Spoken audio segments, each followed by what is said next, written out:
Hi dears, ഞങ്ങളുടെ neighbour പെൺകുട്ടിയുടെ മനസ്സമ്മതമായിരുന്നു ഇന്ന്. അപ്പോൾ അവളുടെ മനസ്സമ്മതത്തിന് പോയ വീഡിയോ ആണ് ഞങ്ങളുടെ ഇന്നത്തെ വീഡിയോ. തലേന്ന് രാത്രി പാട്ടും ഡാൻസൊക്കെ ആയിട്ട് അടിച്ചു പൊളിച്ചതുകൊണ്ട് രാത്രി ഉറങ്ങാൻ വൈകിയത് കാരണം രാവിലെ എഴുന്നേൽക്കാൻ വൈകിയത് കൊണ്ട് പുള്ളിക്കാരന് നല്ല മൂടൊന്നും ഉണ്ടായിരുന്നില്ല. ഞങ്ങൾ ചെല്ലുമ്പോഴേക്കും ആൾക്കാരൊക്കെ വന്ന് തുടങ്ങുന്നേ ഉണ്ടായിരുന്നുള്ളൂ. പിന്നെ ഞങ്ങൾ നേരെ കുറച്ച് നേരം പള്ളിയുടെ പുറത്തൊക്കെ ഇരുന്ന ശേഷം പള്ളിക്കുള്ളിലേക്ക് കയറി. പെണ്ണും ചക്കനൊക്കെ വന്ന് അങ്ങനെ മനസ്സമ്മതമൊക്കെ കഴിഞ്ഞ് നേരെ ഫുഡ് അടിക്കാൻ വേണ്ടി കയറി. ഉറക്കം ശരിയാവാത്ത കാരണം സർവ്വ മൂടും കംപ്ലീറ്റ് തെറ്റിയാണ് അത് രാവിലെ എഴുന്നേറ്റിട്ടുണ്ടായിരുന്നത്. ബ്രേക്ക്ഫാസ്റ്റ് കഴിക്കാത്തത് കൊണ്ട് തന്നെ അവന് നന്നായിട്ട് വിശക്കുന്നുണ്ടായിരുന്നു. അതുകൊണ്ട് ഞങ്ങൾ ആദ്യം തന്നെ ഫുഡ് കഴിക്കാൻ കയറി. അങ്ങനെ പേപ്പർ വന്നു, പ്ലേറ്റ് വന്നു, ഗ്ലാസ് വന്നു, ലാസ്റ്റ് നമ്മുടെ ഫുഡും വന്നു. അങ്ങനെ നല്ല ബിരിയാണിയും കഴിച്ചു വയറും നിറച്ച് ഞങ്ങൾ കുറച്ച് നേരം പള്ളിയുടെ അവിടെ പോയിരുന്നു ഒന്ന് റിലാക്സ് ആവാനായിട്ട്.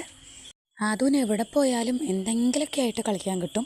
ഇപ്രാവശ്യം അവന് കിട്ടിയത് കുറേ അപ്പൂപ്പൻ തടിയായിരുന്നു. അതിങ്ങനെ മുറ്റത്ത് പള്ളിമുറ്റത്ത് നിറയെ ഇങ്ങനെ പറന്ന് നടക്കുന്നുണ്ടായിരുന്നു. അത് പോയി എടുത്തിട്ട് വന്ന് കയ്യിൽ വെച്ച് ഊതിപ്പറത്തി കളിക്കലായിരുന്നു അവൻ്റെ പണി. അപ്പോൾ ഞങ്ങളുടെ ഇന്നത്തെ കൊച്ചു വീഡിയോ ഇത്രയേ ഉള്ളൂ. Thanks for watching. പുതിയ വീഡിയോ ആയിട്ട് വീണ്ടും കാണാം. ബൈ.